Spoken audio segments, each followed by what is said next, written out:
High সবাই কেমন আছো? তো আজকে আমি যাচ্ছি আমার আধার কার্ড বানাতে। হ্যাঁ, তোমরা ভাবতে পারো এত বড় হয়ে গেছি এখন আধার কার্ড বানাচ্ছি।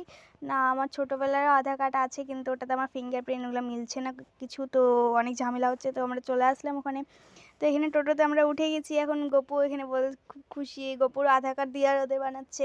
তো আমরা এখানে চলে আসলাম, এসে দেখি প্রচুর ভিড় এখানে। তারপরে আমার প্রচুর খিদে পেয়েছিল, তো এখানে চলে আসলাম, আমি চপ নিলাম এখান থেকে। তারপরে এখানে এসে মা দেখি কাছাকাছি চলে গেছে, তো ওখানে ভিতরে ঢুকলাম। আর ভিতরে বললো করা যাবে না ভিডিও, তো বাইরে চলে আসলাম। আর আমার আধার কার্ড কমপ্লিট হয়ে গেছে, এখানে ফটো তো আমার বাজে চলে আসছিলো, দেখানো যাবে না। তারপরে এখানে আমরা হোটেল চলে আসলাম খাওয়ার জন্য। আর এমন খাবারগুলো দিয়েছিল আমি একটাও খাই না, তো আমি কোনো মতন অল্প খাইয়ে চলে আসছি। তারপরে এখানে বাজারে আসছিলো, তো পাখি দিদির সাথে দেখা হচ্ছিলো। মা এখানে মালা চয়েস করলো, মা এটা নিল। তারপর মাকে বললাম এটা নিতে, তো মা এটা নিল। তারপরে এখান থেকে কাপ চয়েস করছিলো। তারপরে ভাইয়ের জন্য এখান থেকে একটা গেঞ্জি নিল। তো টাটা, এই ব্লগটা এতটাই। কেমন লাগলো কমেন্টে বলো। Tata, bye bye, see you.